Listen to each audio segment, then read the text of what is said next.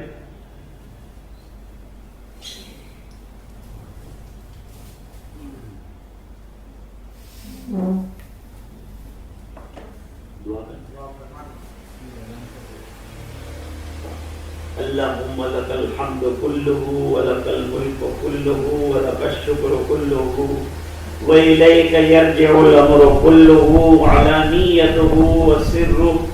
اللهم صل على سيدنا محمد كلما ذكره الذاكرون وكلما غفل عن ذكره الغافلون. آتنا في الدنيا حسنة وفي الآخرة حسنة وقنا عذاب النار وادخلنا الجنة مع الأبرار يا عزيز يا غفار. اللهم افتح لنا بالخير واختم لنا بالخير واجعل عواقب امورنا بالخير بيدك الخير انك على كل شيء قدير. اللهم اعنا على تلاوة القرآن وذكرك وشكرك وحسن عبادتك. اللهم وفقنا لما تحب وترضى عدد ما تحب وترضى من القول والعمل والنية والهدى انك على كل شيء قدير. اے اللہ ہمارے گناہوں کو معاف فرما, کوتاہیوں سے درگزر فرما, اپنا فضل اور کرم شامل حال فرما, رحم کے, کرم کے, عافیت کے, خیر کے, فضل کے, کرم کے فیصلے فرما. اے اللہ تو ان سے راضی ہو جا اور اپنی رضا والے کام کرنے کی ہمیں توفیق عطا فرما. اللہ اخلاص والی زندگی نصیب فرما. اللہ اپنے فضل سے ہمیں قرآن کی تلاوت کرنے والا بنا. اللہ ہمارے گھروں کو نورانی بنا دے, اللہ ایمانی بنا دے, اللہ ہمارے گھروں کے ماحول پر ایمان بنا دے, روشن فرما دے. ہر قسم کی شیاطین کے شر سے ہمارے گھروں کی حفاظت فرما, ہمارے ایمان کی حفاظت فرما, جان مال عزت آبرو کی حفاظت فرما, اپنی رضائے دائمی عطا فرما.